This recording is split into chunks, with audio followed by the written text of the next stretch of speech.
Hello, everyone, and welcome to another episode of Real Me and a movie podcast where you didn't really ask for it, but hey, I'm gonna give it to you anyways. This is a podcast where I talk about anything, everything, anything about movies. I'm your host, Chase Lee, and hey, guys, listen, if you were searching on the internet for like some weirdo shit and you accidentally came across this podcast and you're not a movie fan, well, hopefully I can convince you to be one. This is episode 148, guys, and if you're new to this show, welcome. Hopefully I didn't scare you off too bad with that terrible opening.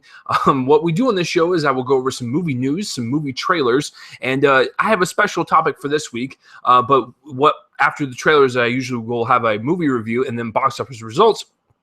But for this week, it's a little different. So this is how it's going to be broken down this week. I have to address this after seeing Magnificent Seven. So this is how it's going to go. This week's episode, I'm going to be going over some movie news, some movie trailers. I'm going to have a topic, and I'm going to talk about the MPA rating system and how their whole rating system is just backwards beyond belief, and they need to change it. They need to have a reform. It needs to happen because it is just downright ridiculous. And then I will have a review of the Magnificent Seven 2016 version and the box office results for the weekend. And you guys are probably wondering, like, why'd you put 2016 for the Magnificent Seven? We kind of figured it was that. Well, I don't want like some old person who's going to open up the internet for the first time in like 30 years and just be like, what's your podcast? And then they're going to like, search through the internet and they're like, oh my God, this young man's going to talk about the old Magnificent Seven. How lovely. And he's going to click on my episode and then he's going to realize that he heard the word fuck like 100 times, the word dick like 30 times, and like shit and ass, bitch, and, asshole, several other times. So I had to put that in there so they weren't confused as for me talking about the older version. So, before we begin, if you're watching on YouTube and you want an audio-only version of the podcast, link will be in the description below. And if you're listening on Spreaker, iHeartRadio, iTunes, or SoundCloud, and you want a video version to see my face and my douche hairstyle, the link will be in the description below. But how you guys doing? You guys doing pretty good? It's been an interesting week. I've been on vacation. I was with my girlfriend in Phoenix, so it's been a while since I did any type of podcast or recordings because I pre-recorded like everything like 2 weeks ago. So this is interesting to get like back in the saddle, but I am fucking ready to do this. You guys ready to do this? So let's do it. Let's start into some movie news. All right, so there's a couple stories I want to talk about. There's not really that many. There's a lot more trailers than there are news topics. But the first one I want to talk about is that Jared Leto, however the hell you want to pronounce it, he is the singer of 30 Seconds to Mars, and he has an Oscar now for Dallas Buyers Club. He's also been in movies like Urban Legend, which is a guilty pleasure of mine, Requiem for a Dream, American Psycho, Fight Club. Basically, he was really great in 1999, 2000, 2001, and then he pops up in movies every now and then. I'm not saying that he's terrible nowadays, but I do like his older stuff better. So Jared Leto, his most recent turn was the Joker in Suicide Squad, which I thought he did a pretty decent little job. I would like to see more of that, but I didn't really care for the movie. So the news story is that Jared Leto is going to play Andy Warhol, the eccentric painter. I believe the famous one for doing the Campbell's Soup one. Is that the one I'm thinking of? If it's not, then I look like a fucking idiot to the arts history community right now. I highly doubt any of you guys listen to this. But I believe he's the one that did the Campbell's Soup one. Anyways, he's an artist, and he did a lot of paintings and stuff, and he was very eccentric. And he's a very unique individual that did not play by anyone's rules of normality, and he was weird as fuck. But having Jared Leto play Andy Warhol, this is perfect.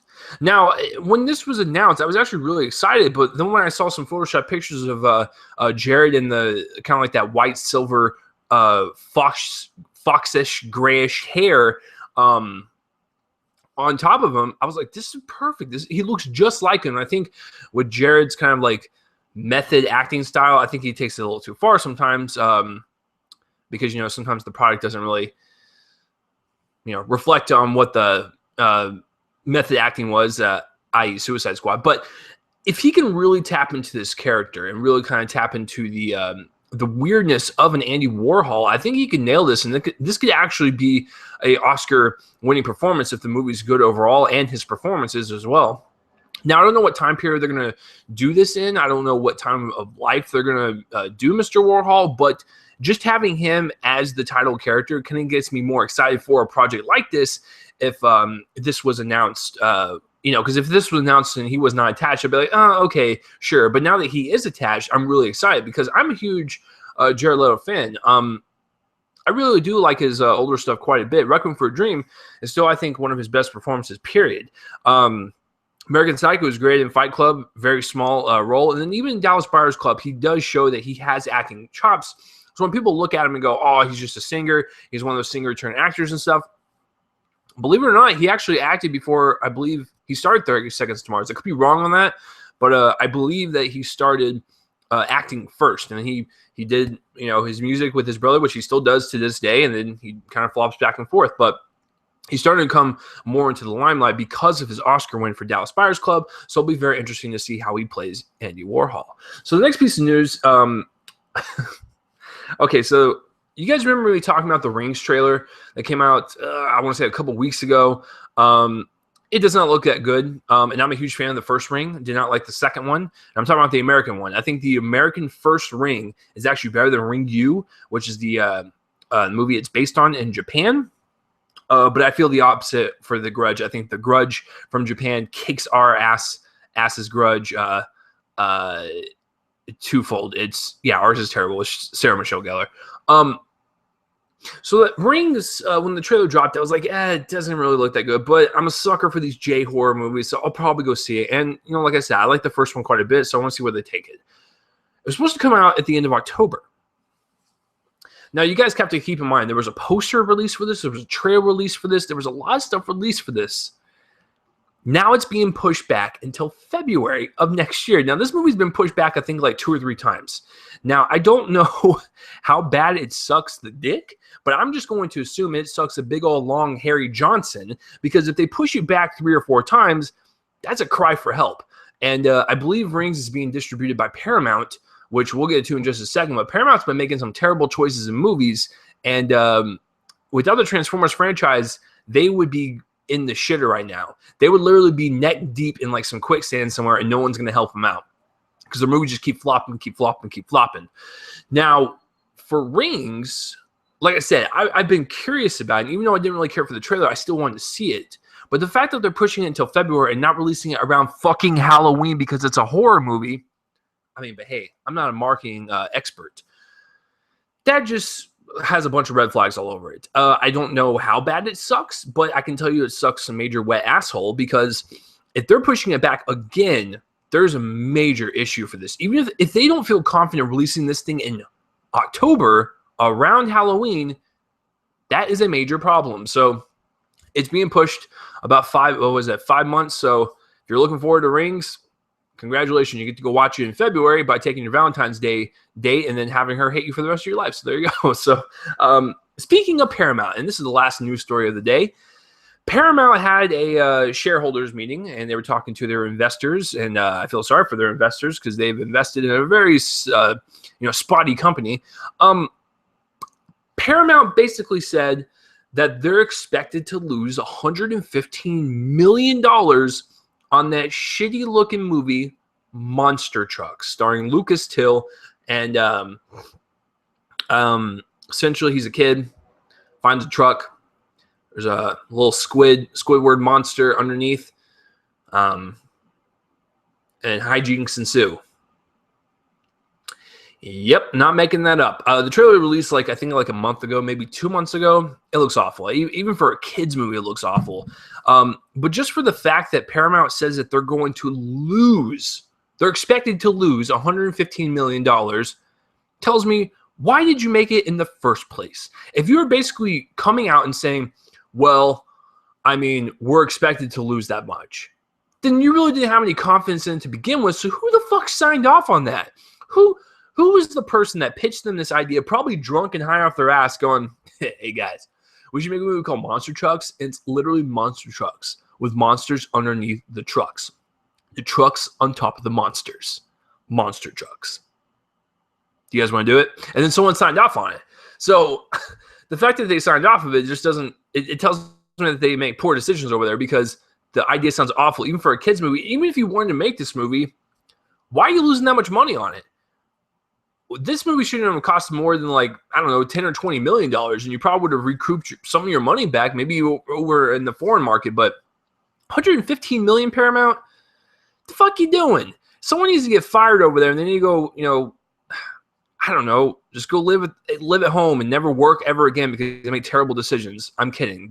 That's not the case, but actually it is the case. But yeah, that's just kind of shocking to me is that they're expected to lose. So you didn't have any confidence in it. Who the fuck greenlit it? There's a lot of questions that need to be asked. Paramount, if you didn't have Transformers right now, you would be so far in the dump. I don't think anyone could help you out. Like, I think that would be a dead company. Because Transformers, each film is grossing higher and higher amounts over in the foreign market. Not so much in the domestic, but in the foreign market, it's actually pushing each film to $1 billion. Like, Transformers 3 and 4 reached $1 billion. $1 billion worldwide for those movies. If Paramount didn't have that, I don't know where they would be right now. So, yeah, that's it for that piece of news. It's kind of just dumb. So, that's it for the news, guys. What did you guys think of the news stories? Comment in that place with my face and let me know what you thought of those 3 stories. Now, let's jump on to some of the trailers that dropped this week. Guys, there was a lot that dropped this week. I don't know where to begin, but I think I should just begin with Smurfs. Smurfs The Lost Village comes out. I have no fucking clue, but Sony is the one that released Smurfs 1, Smurfs 2, you know, the hybrid live action films that looked really awful, and it looked like it was going to rely on poop and dick jokes. I mean, just poop jokes for the little kids that watch it. So Smurfs The Lost Village is going to be an all CGI animated Smurfs. So there's no live action, no people in it, and it's going to be animated. It's just a short little teaser, and it's just the Smurfs kind of dicking around, I think having an orgy in the background. I'm kidding. Maybe I'm not. But it's just them kind of goofing around, I guess. And then, like, there was a rap song that played at the end. And I was like, who's this marketed towards? It's almost like Sony's like, listen, guys, we fucked up with the kids movie. Now we want this to be, like, we want this to appeal to teenagers and adults. So we're going to throw in a rap song at the end of the trailer. Like, this film is for kiddies, like little children, like toddlers, like babies, like infants, like newborns, like fetuses. Like, I don't understand, like, why you're appealing. Is that what kids listen to nowadays? I mean, I listen to rap, but, like, I didn't realize that kids under the age of 5 listen to whatever the fuck was playing at the end of that trailer. So, yeah, short little teaser. But I will admit, though, I am glad that Sony went an all CGI route instead of that hybrid live action, because they got panned so bad by critics and audiences and stuff. So at least they're changing their model a little bit. I mean, that's the best I can kind of put it. So yeah, that's it for that trailer. Speaking of other teaser trailers, Ghost in the Shell, Scarlett Johansson, Joe Scar, whatever you want to call her. I'm gonna call you ScarJo, Scarlett. So this is based on the anime, Ghost in the Shell. I never saw the movie, and I have not read the manga, books, comics, or whatever it's based on. But I am really curious about this one. I've always wanted to see Ghost in the Shell, like the anime version. I just haven't gotten around to it. But this version, I was very confused on the teasers because they were just a bunch of little short snippets kind of like put together. I'm very confused as to what the story is because I don't know. I've never read the plot synopsis even to the anime. So, but I know it's like one of the most praised animes out there, next to like Akira and pretty much anything from Studio Ghibli. But this one, it's just a bunch of little teasers put together, and like I said, I didn't really get a sense of what the story was, but visually it looks really cool. I like that like kind of cool dystopian sci-fi element to it. Looks like it's gonna be really creepy and stuff. So I'm looking forward to it actually, and I'm excited to see what they're gonna do with it. I'll see this one, and if I get really pumped and jacked after that, I'll probably just watch Ghost in the Shell, the anime version, right away, or I'll probably check it out before this one. Either way, I will watch it because I'm a huge fan of anime and whatnot. So yeah, there's really nothing more to talk about. Just Scarlett Johansson looks like she's gonna really do well, and it looks like a really cool sci-fi tale that will probably get more eyes on the anime version, which I'm sure hardcore anime fans want to happen. So there you go. The next show I want to talk about is Trespass Against Us. Now, if you don't know what this is, it's okay. Let me describe it to you. So A24, boom, right there. I don't even say anything more. If A24 is distributing this, sold, done, pack it up and throw it away.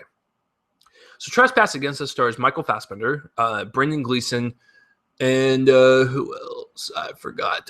Anyways, they play a father and son, and it looks like a nice family drama. But then, oh shit, Then it takes a 180, and then they're like stealing stuff, like the Robin shit.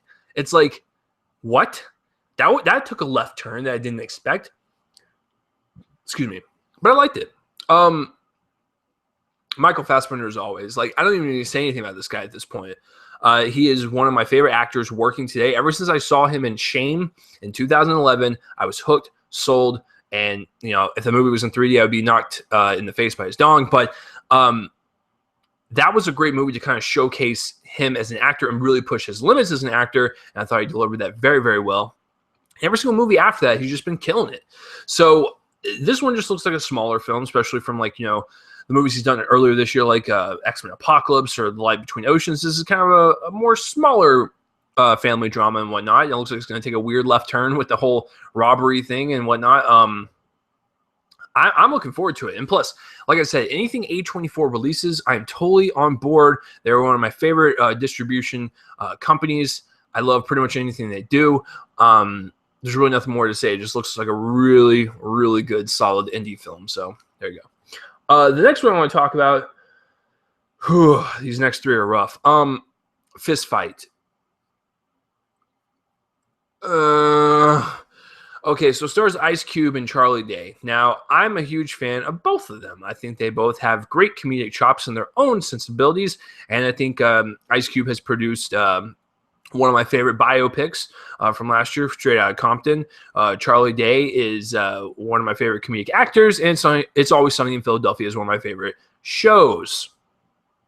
However, this movie looks awful.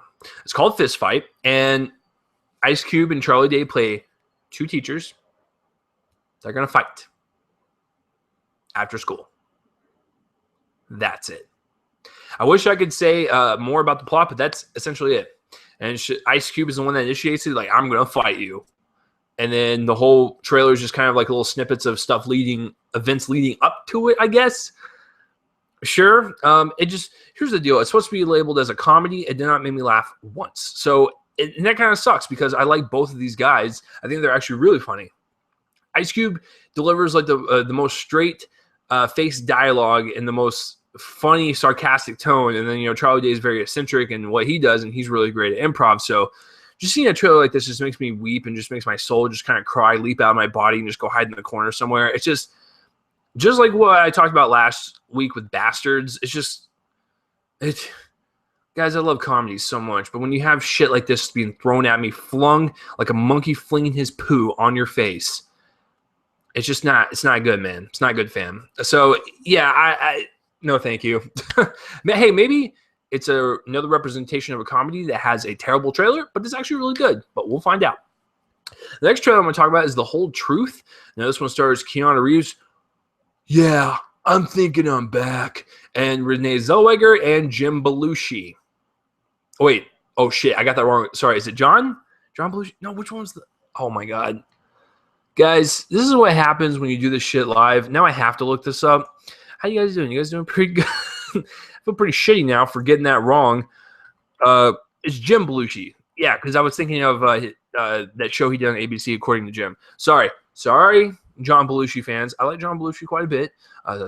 Just Jim. All right, I get that shit mixed up. So, Jim Belushi is a guy, I guess, that is accused of murder, which is very weird because he's normally known for comedy, I guess. And, Keanu Reeves is his lawyer and tries to help him out. And then Renee Zellweger's in the bunch, and maybe she did it. Maybe Keanu Reeves did it. Maybe all three of them did it. Maybe all of them had a blood orgy afterwards. I have no fucking clue.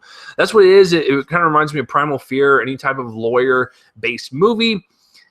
I don't know, man. I didn't really care for it. It just looks like a generic Lifetime movie. Didn't really care for just the way it was told. I was like, I've seen this so many times before. Maybe they'll have a different twist at the end. I have no clue. But in terms of like the trailer, it's just built like a generic Lifetime suspenseful thriller that they would throw on a Tuesday afternoon while, I don't know, you're eating your oatmeal and watching the Game Show Network next to it. I have no clue. Is that what old people do?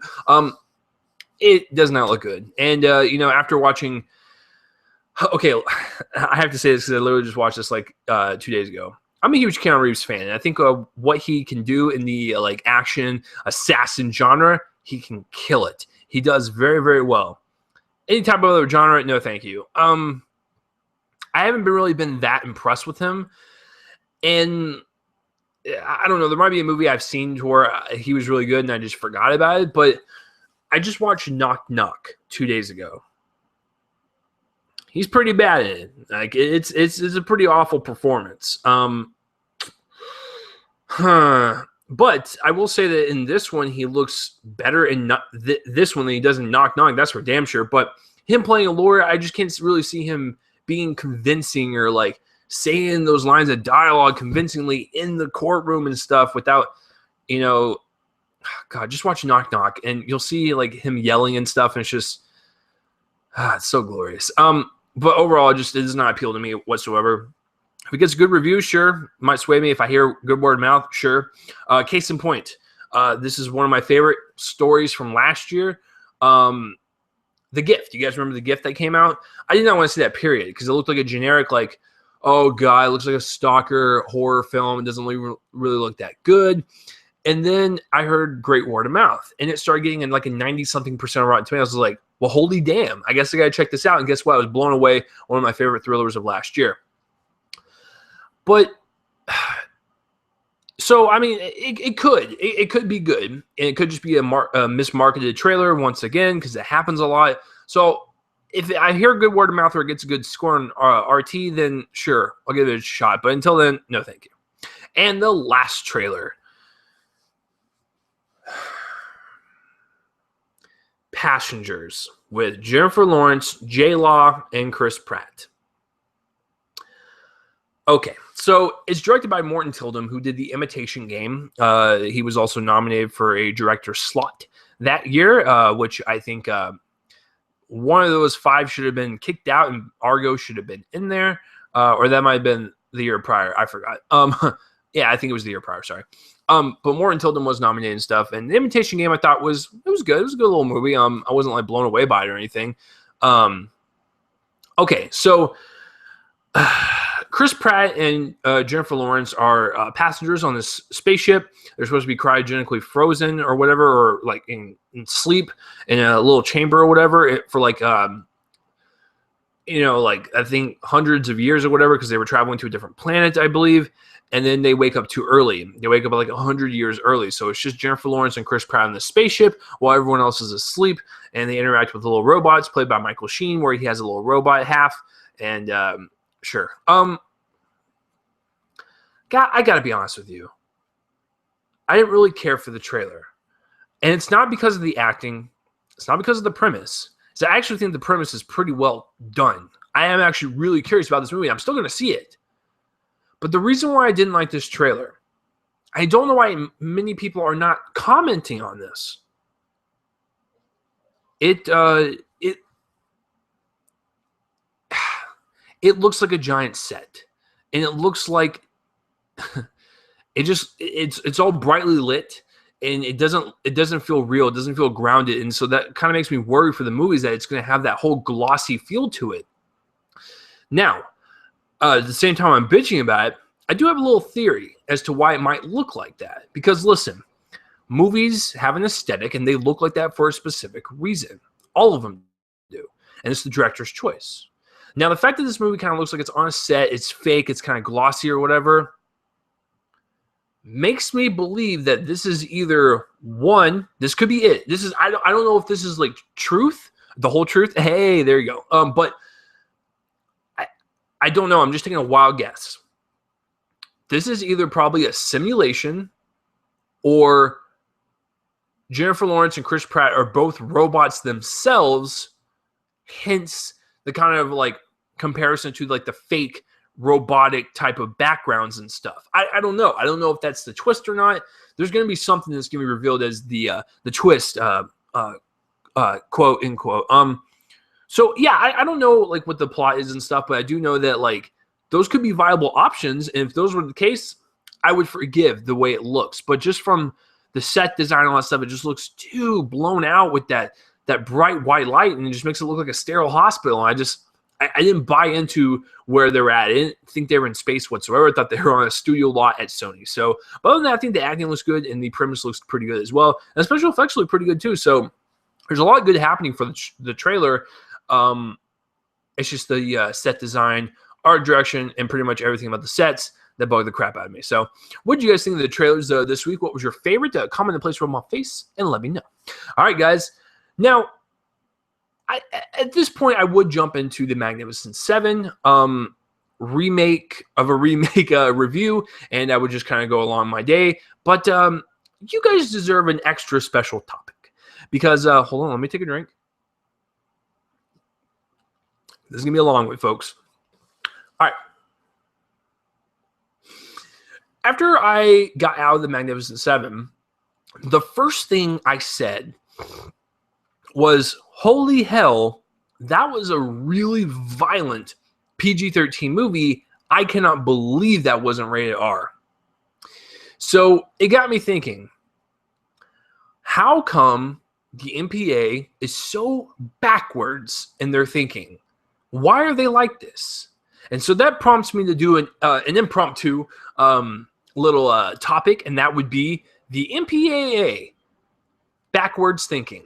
And so I'm going to be talking about this for about 5 to 10 minutes or so, just so and until I get my review. But I think you guys deserve this little topic because it's been on my mind for a long time. It's been bugging the crap out of me. And just after seeing this movie, I cannot fucking believe what I saw. Now, a lot of you guys might look at me and hear what I'm saying. You're like, oh, God, Chase is a fucking prude. He doesn't like violent. One of my favorite franchises is Saw. I do own the Hostel movies. I have Halloween's, Freddy's. I have like hardcore French films. Like, violence is not a problem with me. And to a point where, like, this is kind of sad. I'm actually too desensitized to it. Like, I don't feel anything when I watch violence anymore. There might be a couple times where I might flinch and be like, oh God, that was fucking gross. But other than that, it doesn't faze me anymore. This fucking movie has so many shootings and so many bodies and so many axes thrown at people's backs and chests that I could not believe what I was seeing. Now, the MPA to me is a bunch of hardcore religious fanatics who basically resemble pilgrims. Because anything with like sexual content or nudity, nature, basically natural stuff of humanity, they flip their dicks over with. So I don't understand like their whole stance on like, oh, okay, well don't worry, guys. It's okay to show like major amounts of violence, but here's the but. Oh, did I say but? No, that was a bad word. If you have a lot of cursing in there, or if you have a butt shot, or if you, God forbid, have some tits in your movie, or even some sexual activity, it's going to be rated R, okay? We don't want to taint our kids with this shit. What kind of fucking thinking is that? When you have a movie like The Magnificent Seven, which is deemed as PG-13 material, and it's got that much violence in it, and I was actually surprised at how much blood was spread from the violence as well. Like, usually they don't allow that shit in PG-13 movies, so I was a little shocked that they allowed it. But God forbid they show a ball sack or, I don't know, like a toe or something, they flip their dicks. So I don't get it. Like, if you look at the European rating system, or even Canada, for Christ's sake, or hell, anywhere else in the world, they actually favor sex and nudity. Because guess what, folks? Underneath all these clothes, I know it's really hard to believe, but we're all fucking naked. And sex is a part of human nature. Violence is not. That is not a natural thing. That is... I'm laughing about it because I'm just like, I'm imagining them sitting there going, oh my God, we saw a testicle here. It's rated R. Oh, someone got decapitated. It's okay. So, but yeah, in other countries, they favor all that stuff, but they actually do not like violence. They actually are a little bit more harsher on violence, and especially with all the stuff going on nowadays with, mass shootings and, protest rallies and all the stuff done by the cops and whatnot. It's fucking crazy to me that the MPA still allows, violence to get this extreme in like PG-13 movies, but they go ape shit over a side boob. So it doesn't really make any sense to me. And when you go on the language side as well, you say one F word in a PG-13 movie, it's fine. But if you say two, God forbid, it's going to be rated R. Why does that one extra word make a fucking difference? It does not. And you're basically just shoving your religious viewpoints down someone's throat. And you're like, well, this is immoral to me, so it must be immoral to everyone else. Not really. Everyone else is growing up differently. And I realize that you want to implant like all your views on it and stuff. That's fine. You do your thing. But you cannot say that that is most of America and how you should, police your movies. Kids nowadays have access to the internet more so than ever. I was about 10 years old when the internet was like super popular, so I was late into the game. But kids nowadays have access to many types of porn sites. They have access to many type of YouTube videos, including this one that will say the word fuck, shit, ass, bitch, dick all over the place. And plus, they go to school. You know how many times there's language on the school grounds? Hell, when I was in school, it was exactly what South Park was. And that's what the South Park creators, that's why they put them as 10-year-olds, because kids talk like that. So just having, language and sexual stuff and nudity in your films and you go crazy over it, but violence is okay. Something needs to happen. Something needs to have a better reform on this whole policy of rating movies and whatnot, because it's just not working.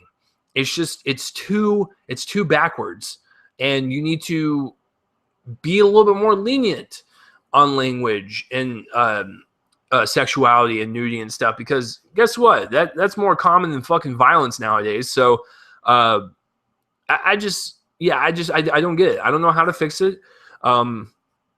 Maybe have a different viewpoint from different denominations. Like, I'm not saying that you can't have religious people in the MPAA. And if you guys don't think I'm telling the truth, just watch that documentary, This Film Is Not Yet Rated, which is a great documentary, by the way. It explores the MPAA rating system and how one film gets this rating, but another film gets a higher rating, and they both have the same content. So it's extremely biased, but most of the people that were in the group are very religious, churchgoers and stuff. Have those people in there, but have a little bit of a mix. Have people that are non-believers. Have people that are, I don't know, Jewish, or have people that are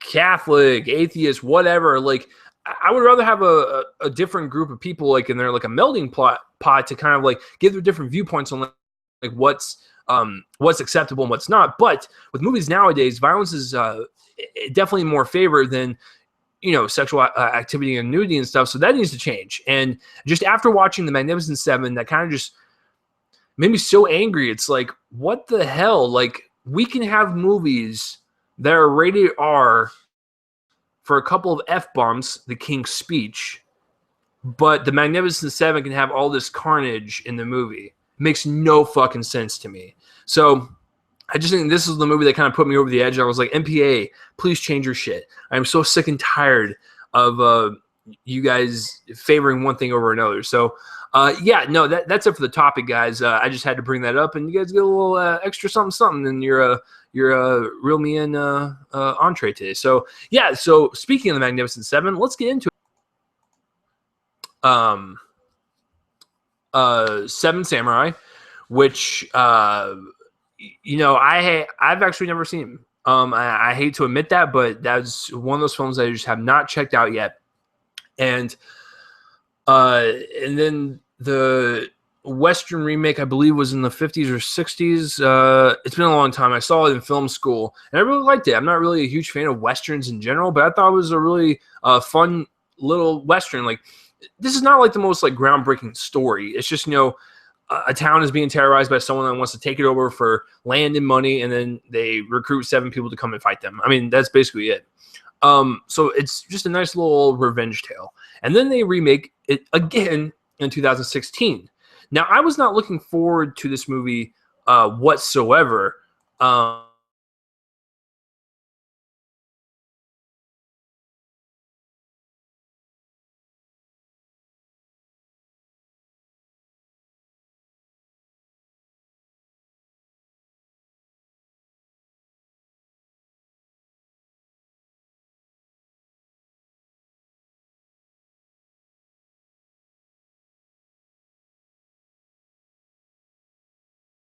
window. What the fuck just happened? Hold on, guys. I gotta figure this out. What the fuck? Okay, whatever. So sorry about that. Anyways, I was not really looking forward to this movie, but when I realized that Antoine Fuqua was directing, and he directed, Training Day and Southpaw, The Equalizer, all these different types of movies, like he's kind of directed a little bit of everything. I was really kind of excited to see his take on a Western and see what he can do with that. And so, yeah, I was really surprised. I had a lot of fucking fun watching this movie. I felt really just excited watching the whole damn thing. So let's get real and break this down. So let's start with the writing and directing. In terms of the writing, like I said, not the most extravagant story. It's just a revenge tale set in a Western setting. Revenge tales are like one of the most common themes in Western genre. And it's actually co-written by Nick Pizzolatto. I don't know how to pronounce your name, sir, but this is a guy that brought us one of the best seasons of television, period, and one of the most mediocre, disappointing seasons of television, period. He brought us True Detective. Season 1 was fantastic. Number 2 was okay. So Nick, like I said, he co-wrote this film, and in terms of the way the story is structured, very basic, very generic and stuff, but I liked all the characters, and I liked all their dialogue that they had in between each other. I felt the camaraderie between all 7 of these guys. I felt it between the townspeople. I love the dialogue from Peter Skarsgård, who was the villain in this film. There was just so much good dialogue spit out between these characters and stuff. I really just had a fun time just waiting to hear what Chris Pratt was going to say next, or what Denzel Washington was going to say next, or Peter Skarsgård. So I thought the dialogue was really, really on point. I thought the characters themselves were really on point as well. The core 7, really well handled. I liked every single character. Every single one of them had different personality, which was really great. It made each one of them shine, especially in the fight sequences. And I really liked Haley Bennett. Now, she is kind of like new onto the scene, and she's also going to be in The Girl on the Train, coming out in a couple weeks. But Haley Bennett, I thought, did a really good job kind of playing this like kind of weaker woman in the beginning, but she became this like really strong female that was like kicking a bunch of ass when Peter Skarsgård and his army came. I was really kind of impressed with her character arc. In terms of like the villain, Peter Skarsgård, so great, so menacing, disgusting, and dirty. I was like, get this fucking guy off the screen. I want him to die as fast as possible. So I really liked his villain and his just sliminess that came about him. So like at the very end, when they're fighting and all that stuff, it's so worth it. It's so good. So character-wise, dialogue-wise, so great. Story, it's whatever. It's a Western. Directing-wise, Antoine Fuqua, this fucking guy, he just comes out of nowhere and he can direct action very, very well. Now, I have not seen The Equalizer, but I heard The Equalizer is a very, very good action film. I have seen Southpaw, and I also own it because I think it's a really great boxing film. It's got some really great boxing sequences. This one has so many great shootout sequences and so many great just over-the-top, like fun action set pieces. I was like, I cannot believe Antoine directed this. So the fact that he can do this now with the Western, I'm just excited for anything this guy touches. His direction was so slick, and it was so fast-paced and so much fun. There was no dead time. There was no dragging points. It was on point from start to finish. It opens up with the villain. It ends with the villain. It's just a great bookend. And I loved, like I said, just all the action set pieces. So well thought out, so imaginative, and just it was just a bang him up, shoot him up, guns blazing, motherfucking type of just bullets flying everywhere. So great.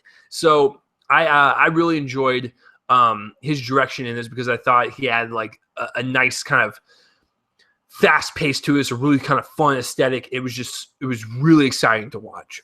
Acting wise, everyone does great. I really like Denzel's lead role. He adds that swagger, that kind of mysterious nature for him. And then at the very end, you kind of figure out like why he's doing what he's doing. It's kind of cool. And then Chris Pratt, I think, did a really good job. Great job. And now a lot of you are probably thinking like, oh shit, Chris Pratt, he's probably just going to be jokey, just spreading out jokes and shit.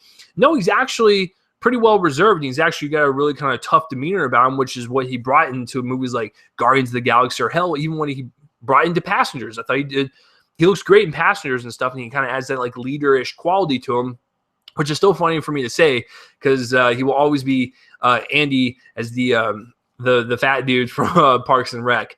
Yeah, so Chris Pratt does a really great job, and I think Ethan Hawke does really well. Even the couple of characters that barely have any lines, I thought their presence was really well handled and stuff. Like the assassin, that hung out with Ethan Hawke's character Moonlight, and then the Native American. Oh shit, what was his name? Oh, I forgot. I don't even think he had a name. I think he just like came on the scene. He's like, guys, I'm here. I'm pretty sure he had a name, but I thought his presence was really fucking awesome. Like he was terrifying with his bow and arrow. So I thought everyone brought it. And Peter Skarsgård, I have to go back once again. I've always loved this guy. So it's nice to see, because he can play a good guy or a bad guy. And I've seen him where he plays good guy roles and stuff, but he really plays a dirtbag in this one. I fucking love it. It's so good. And then Haley Bennett, like I said, kind of blew me away. I really liked seeing her on screen and stuff. She's got a nice screen presence, and I can't wait to see her in The Girl on the Train. So good job. Cinematography-wise, I love this, the way the movie was shot. I love Westerns in general because if you have like these nice, long, epic, sweeping shots, if you pause it at any moment, it can become a painting. And it's just, Westerns can have some of the most beautiful cinematography known to man because you're dealing with nature a lot. You're dealing with, natural beauty of the earth, and you can really kind of capture that through a lens. This one is no different.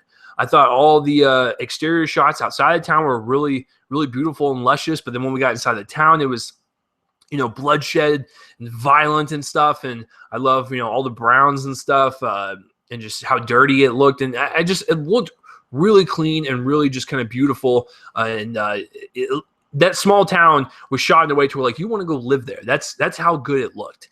So that's it for the cinematography. Editing wise, the movie is like a couple hours, I believe. The movie flies by just like that. I had, like I said, so much fun sitting in my seat, just waiting for the climax of the film, which is this huge shootout, which I can only assume that it was probably 20 or 30 minutes long. That's how fucking long it felt, which is great because I was eating up every single moment. I was like, oh my God, like, what, that thing just blew up over there, and there's some guy shooting over there. Like, it's so good, so good. So I thought for the rhythm and the pace for the movie, I thought it was handled very, very well, and I didn't feel like it had any pacing issues whatsoever. Yeah, so overall, guys, I gotta tell you, I was really surprised by this film. I had so much fun with it. I thought the overall vibe of the film was just so sleek and energetic. I feel like this is one of the better remakes to come out. I thought about this for a long time because I saw it a couple days ago. I'm going to go pretty high with this one. I'm going to give the Magnificent Seven 2016 remake version a B+. I think it's just a ball of fun in the theaters, and I think you should go see it, especially if you're a fan of Westerns or hell, even in action movies in general. I think you'll really, really like it. So yeah, what did you guys think of the Magnificent Seven, and have you even heard of it? I think you've heard of it. So comment in the place with my face and let me know. Yeah, so let's get into the box office results for the weekend, guys. Sorry guys, my computer is acting up quite a bit. I need stronger internet. that's what I need. All right, so the weekend box office, we have, all right, so coming in at number 5, we have Snowden with 4.1 million.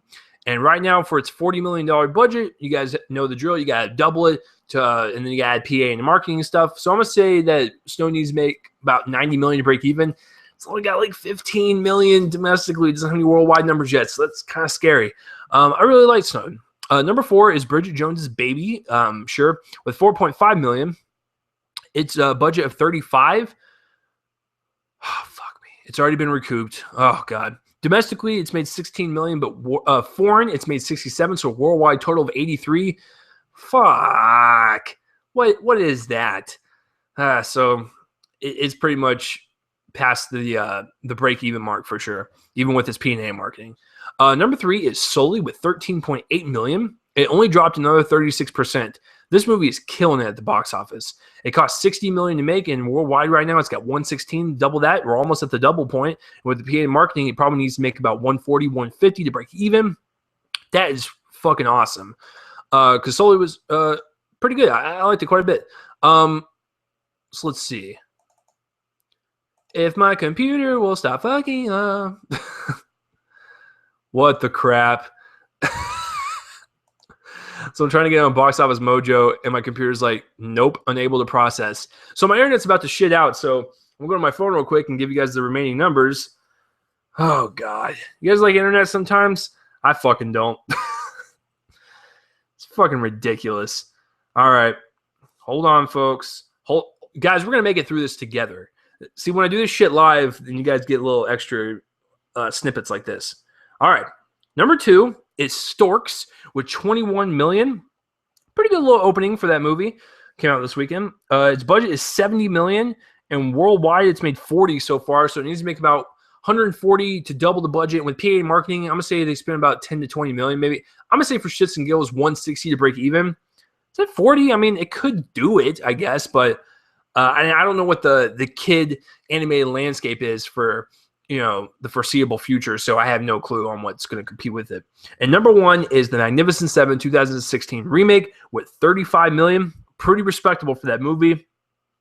Its budget is 90 million. It's got no worldwide numbers, so with marketing and PA, I'm going to just say for shits and giggles, it needs to make about 200 million to break even. So yeah, that will do it, guys, for this week's episode of Real Me and Colin, a movie podcast. Hey, listen, if you're watching on YouTube and you want an audio-only version of the podcast, link will be in the description below. If you're listening on Spreaker, iHeartRadio, iTunes, or SoundCloud, and you want a video version, link will be in the description below. And to be honest with you guys, I don't even know if the video version will even be up because it broke halfway in between, and I had to jump right back into it. So I don't know if it actually recorded in 2 halves, so I might just have to upload the Spreaker version on YouTube, so I apologize for that. My internet is downright garbage, and Time Warner can suck a big old donkey dick. That's how I feel about that. So, for next week, for episode 149, I will be having my reviews of Masterminds and Deepwater Horizon. Now, if I don't get to Deepwater Horizon, the second place in command, if you will be Miss Peregrine's Home for Peculiar Children, but it will be Masterminds for sure, because I do have a screen for that on Wednesday. So I know for a fact that will be one of them, and it'll probably be Deepwater Horizon because I want to see that one the most. So I'm gonna be forced to go out of my way to see that shit. So I look forward to next week, guys, for episode 149. It's getting close, guys, to the 3-year mark. I think it's episode 156. That'll be 3 consecutive years because each year is 52 weeks, right? Something like that. Congratulations. Math. I hope you guys had a fun time listening to this. I want to thank you guys for listening. You guys are fucking awesome. Every single one of you that listen, download, share this to your friends, all that stuff. Subscribe, like, follow, all that. You guys know the social media garb. I don't that well. You guys have to help me out. So, next week, 149. And hey, listen, if you made it through this entire podcast and you're not a movie fan, well, hopefully I convinced you to be one. That will do it for this week's episode. So, guys, at Real Me and Colin, the movie podcast, and the intro and outro music is done by my friends band Fervent Roze. Check them out. They're blowing up in Dallas. Link in the description below, motherfuckers. I'll see you next week.